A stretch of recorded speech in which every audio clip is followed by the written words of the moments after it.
see.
Test 1 2 3.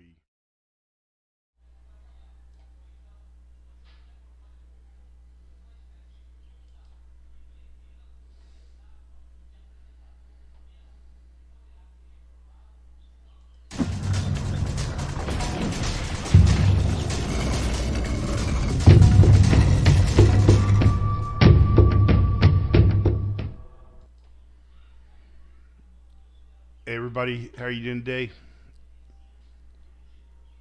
This is my first live stream on YouTube, so I apologize if there are any mistakes. So, and I see the first mistake I made here. I forgot to transition here. So, anyway, without further ado, here is the video. And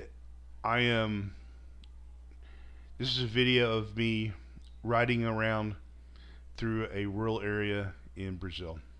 And I'm going to do a few comments here on what you're seeing in this video and what it's about. So, I thought it was a really beautiful area, so I wanted to share it with other people and let other people see my experiences as well.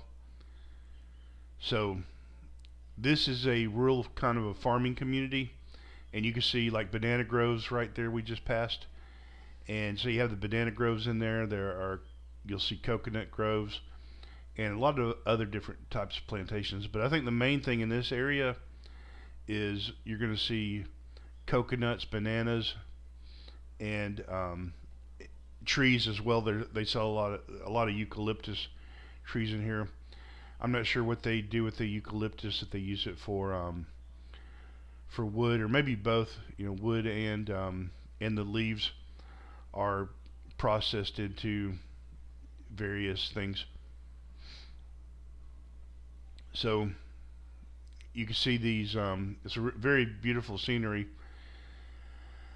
At the end of this first segment right here, when we get to the end of this current dirt road, I lived like right off at the beginning of this dirt road, and this is actually the first time that I have gone this far. I have never seen this area before, so I decided, since I hadn't lived here in a while, it's about just to get to the entrance, it's about a 40-minute drive, and I decided to go up here and take a look at it. So here's another little village in here, and you can see different trees growing in here, and you see a lot of coconut trees.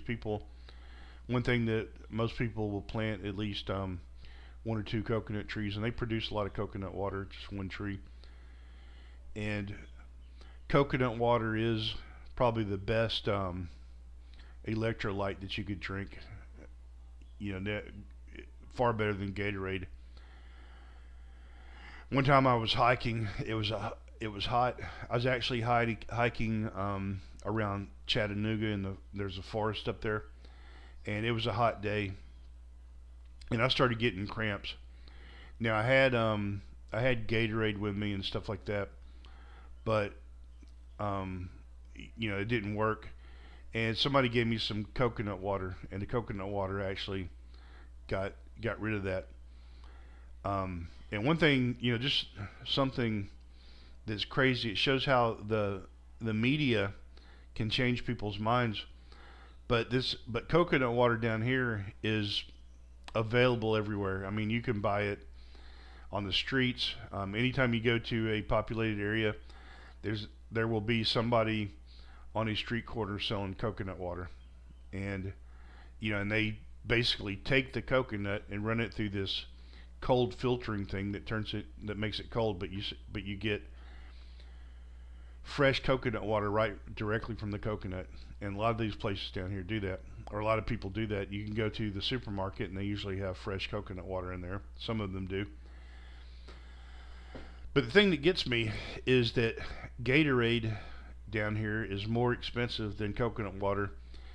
And a lot of people buy Gatorade. It's because they sit down and they watch television, and television tells them what to think, and they do it. And that's something. So that's enough of my preaching on that. But anyway, if you look through here, this rural area, the other thing that's very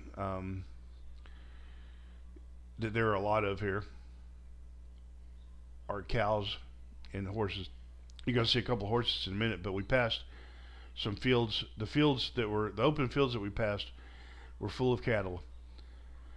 This area right here has the highest concentration of cattle per capita, and a lot of cowboys around through here too.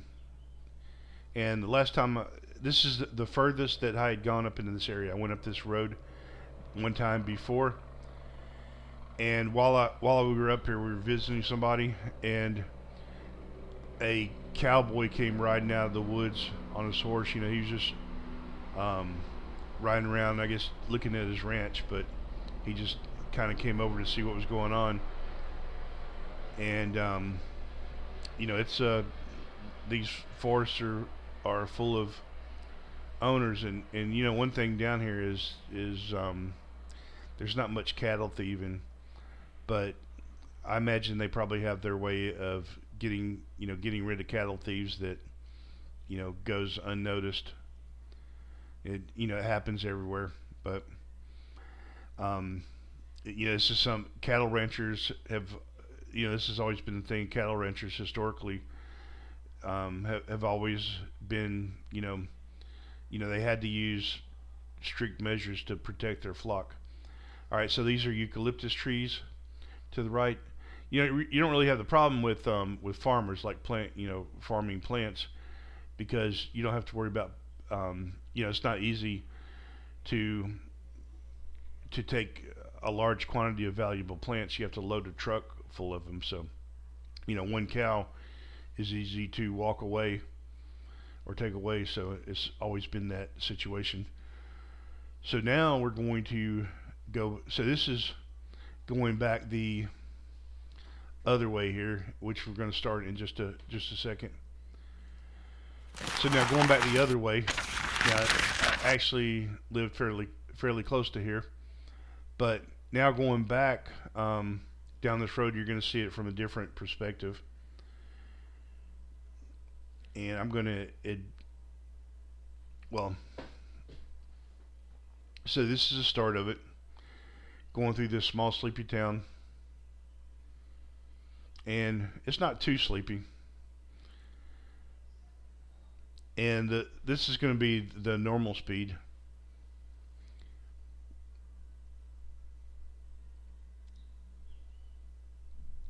It looks a little bit slow, but it's a normal speed. You can see this guy walking.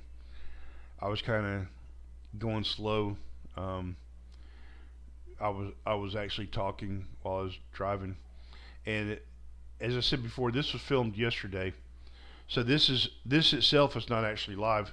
It would have been impossible for me to do this live because it's in an off-grid area where there's no cell phone coverage. Like right here, even in this small town here of about maybe 5,000 people, there's no cell phone coverage. So I lived from where this dirt road started, I'd say I lived about 50 feet from the starting of the dirt road. And so there's one thing I had to live without was a cell phone, which was fine. It was good to not get bothered. Like right now, I get at least one phone call a day, somebody asking for me to change my cell phone service, which is annoying. So this video is going to be a little shakier than the other one too. The other video that I had at the higher speed, it has a setting where I can adjust the shaking in there. So this one doesn't have it, but it is, this maybe in other ways the quality is going to be better. But the shaking will go away in a minute too. This road right here had been freshly plowed, so there's like a bunch of bumps on there, just from the plow or whatever the tool is that they use to level off the road. But it's just like a bunch of little bumps on there that are uniformed that does this shaking. But once we get past this, it'll be okay. So there's the eucalyptus grove again. So there they are to the right, and those mountains there, it's the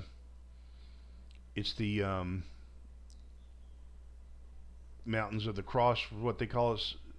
They call it Serra de Cruz, which means like Sierra of the Cross. And this is driving into a box canyon, so there's no way out of here. So this road is this is a one-way road. It's a long one-way road, but it is a one-way road. And by the time you get to the end of it, it'll be pretty interesting. Now, of course, if you watched it from the beginning, you're going to see So, you might see some things that you recognize, and then again maybe not, because you're going to see it in the opposite direction. But we're going to kind of cross over this, but you're going to have a different view. And I think this view is better. I saved the best for last so that you could see how nice this area is.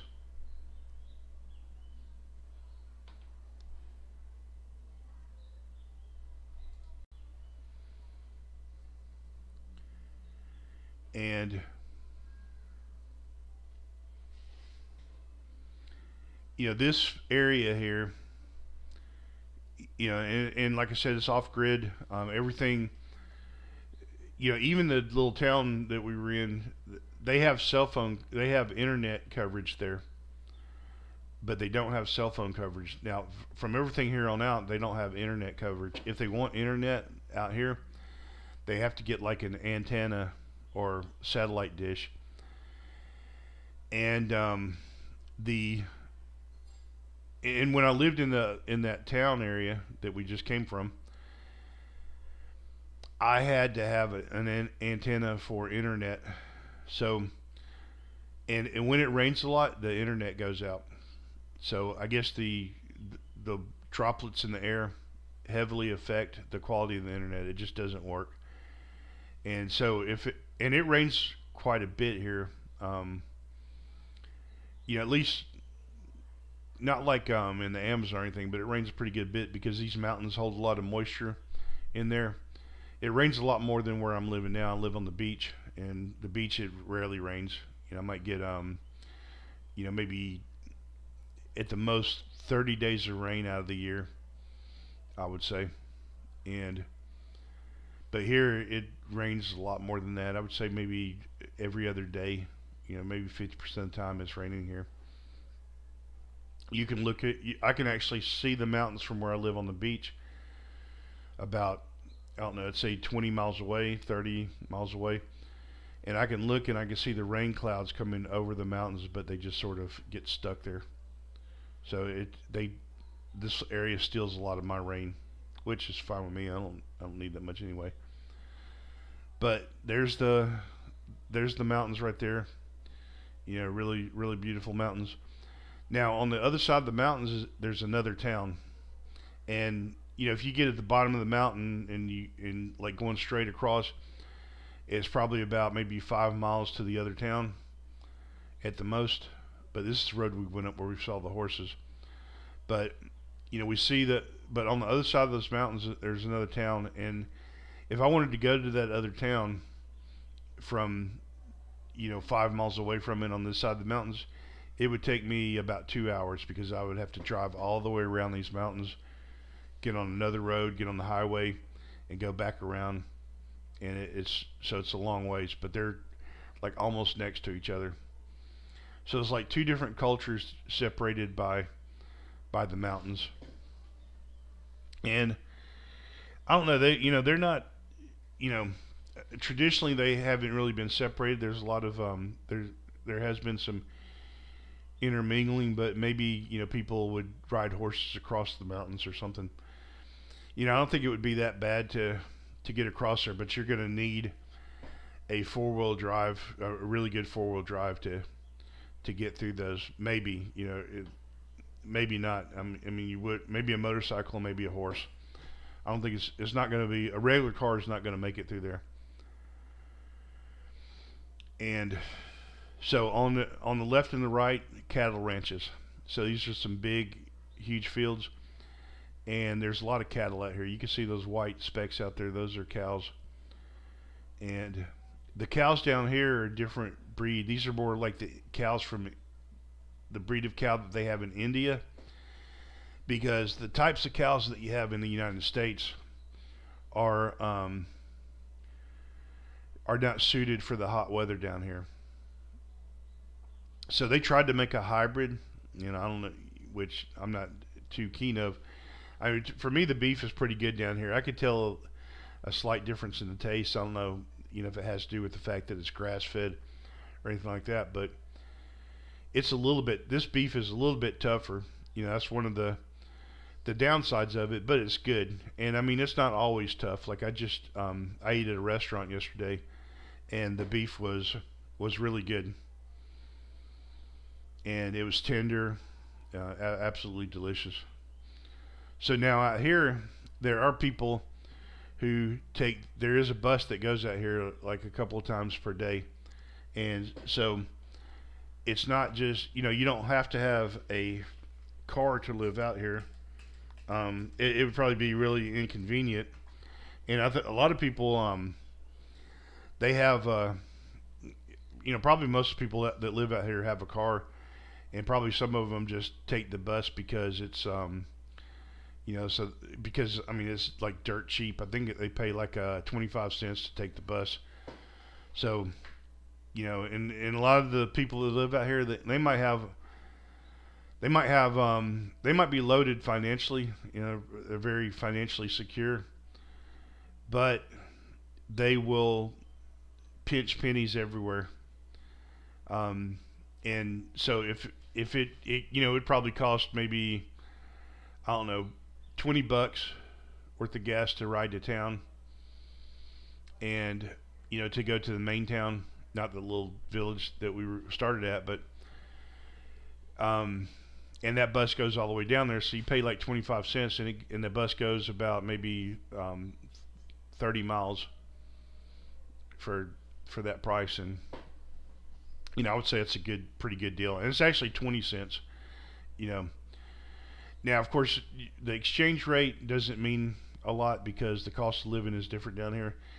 Now the price of a car is about the same as it would be in the United States, but minimum wage down here is about I don't know, $200 a month, maybe a little bit more.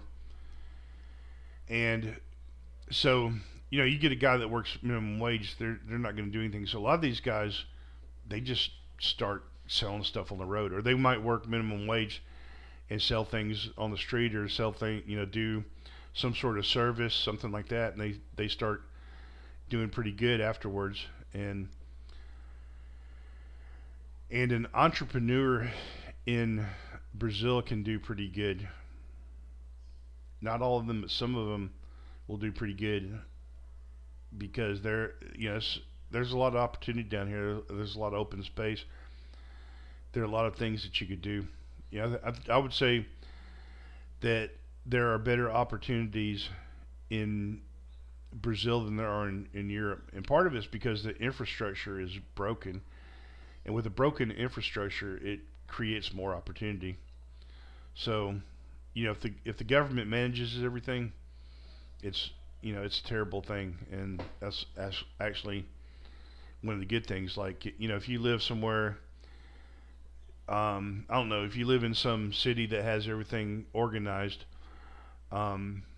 you might have to go work for a company, but if there's lack of resources everywhere, it creates opportunity, and that's actually I think that's, in some ways, it's a good thing, because to be stuck working in a factory all your life, I think that wouldn't be a very good thing. So if you can start your own business and start making excessive money later, that would be a good option. So looking through here, you can see a lot of palm trees in here. A lot of these are coconut trees. Different types of palms. This is another little village here, and you're going to see some banana plants. Had to ask directions here because we were lost, but this little village here, these people obviously have just gotten off the bus, and they were walking up to their house, and they look like pretty simple people, but there's a good chance that they're not. I don't like. I've known a lot of people here, and I haven't really known anybody that's living in the rural area that is hurting financially. They all seem to do pretty good. They just, they're just country people. They just live simple. So it is a interesting situation. So I think this road up here goes up towards the waterfall. You see chickens cross the road, dogs and everything. So people have their animals. A lot of the animals run loose. Chickens chickens roam free. And I used to kind of have the feeling that chickens had to be in a chicken coop, but it seems like chickens stay close to where they were brought up, and if you feed them, they're gonna come back to you every night. So it might even be more cost effective. You might lose a couple of chickens here and there, but it might be more cost effective to have free roaming chickens. Now, of course, you probably need some dogs and some other animals that are to protect the chickens from the predators. But roosters will usually do it pretty good. Now, this house is like a little farm with a coconut grove on it. It's actually for sale. I was taking a look at it. It looks like an interesting option. But so you have a lot of people that'll load a truck full of coconuts. Of course, I don't know if I could see myself, loading up coconuts and taking them somewhere. But I guess it's the thing I wouldn't really have to do. Of course, there are people that would do that, and I'm sure I would get somebody that would offer to buy the coconuts and pick them. And that's one things, as a matter of fact, this friend of mine is a farmer, and he said that, he pretty much just manages the area, and he has people that'll come and buy from him and other things that do all the labor, so he doesn't really have to do anything. And a farmer will make some pretty good money down here.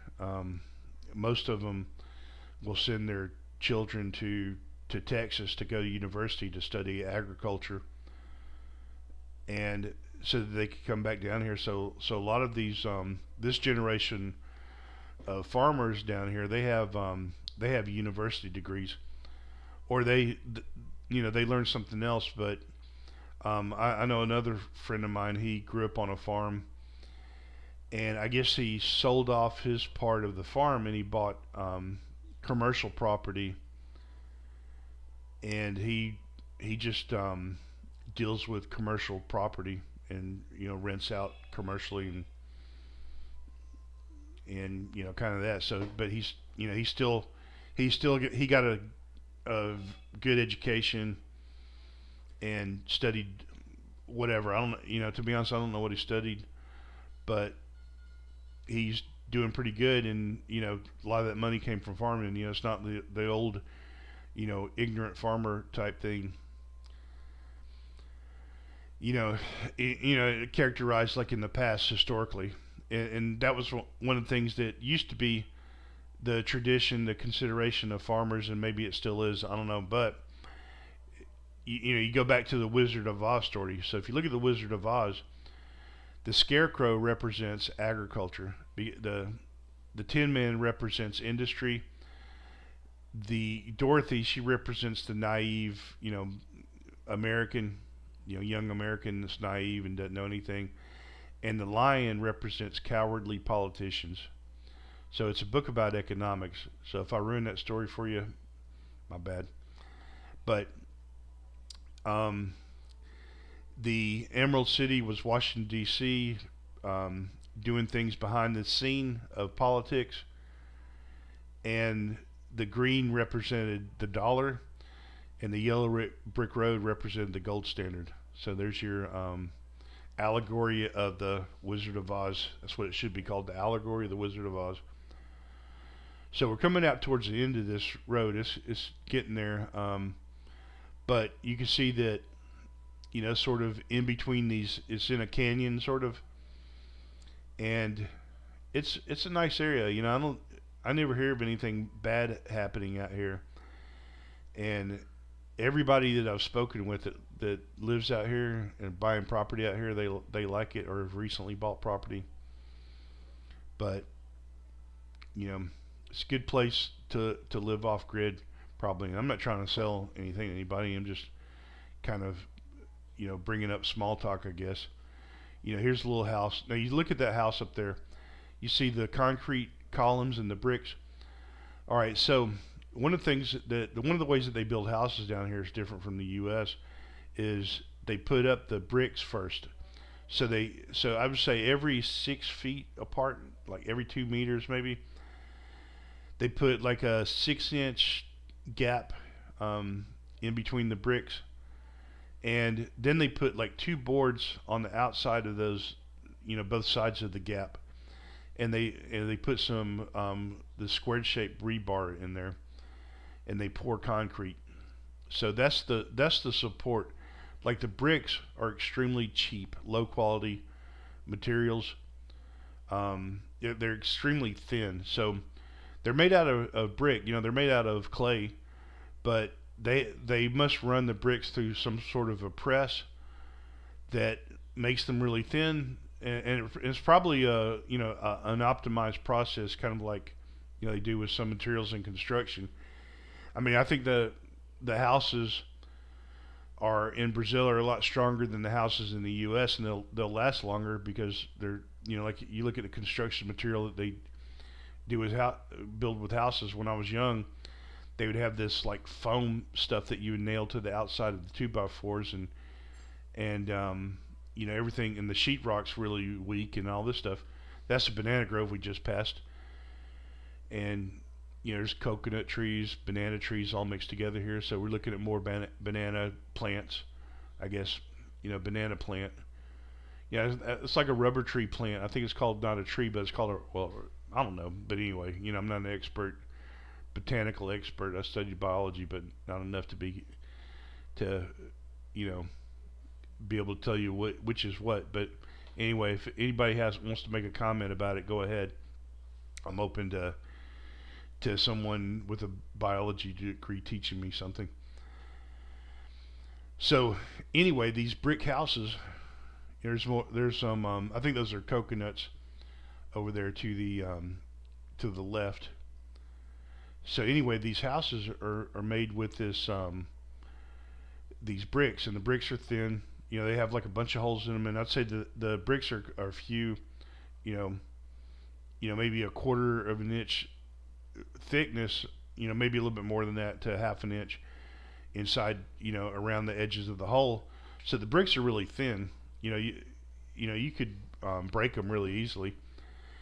But once but the main support is that's why they have to use the concrete. They can't just like lay bricks like we do in the U.S. Now you can find places with those types of bricks, but they're used for more for like higher quality external appearance. These bricks are meant to be covered up. So that house that you saw with the concrete beams in the bricks, those bricks are going to get covered up with stucco, and the stucco is going to be about an inch thick. Once everything hardens up, the walls are really solid, and it's sound doesn't transfer through them easily. So like if you have some loud neighbors, you're not gonna hear them. You close your windows and everything like that, it blocks out the sound pretty good. And so going up here, like this is kind of coming to the end, but there's a few bananas over here to the right. So you see a lot of people growing this stuff, and these bananas are good. There's it's a lot different than the supermarket bananas. Eating fresh bananas is really good. And they do a lot of they eat a lot of fried bananas down here. That's really good too. I ate some fried bananas yesterday, and it's kind of like part of the meal. You eat it together with the steak that I ate, and they eat a lot of rice and beans down here, and French fries. French fries is a big thing, or also potato salad. So like yesterday I had the option for potato salad, and potato salad's good down here too, or the French fries. I decided to go with French fries, but they were good. And but they also had the fried bananas in there too, and it wasn't like a dessert. So this is the end of the trip here. So you can see this bus got here to this point, and there's like a little bar here on the. I guess you couldn't see it because it's hidden by the bus. But this is the place. It's at the edge of the mountain, and not much here, but But I appreciate. Thanks for watching. I hope you enjoyed the video, and I'm going to go ahead and stop streaming now. But any questions or comments, feel free. Thanks for watching. Make sure you give a like, and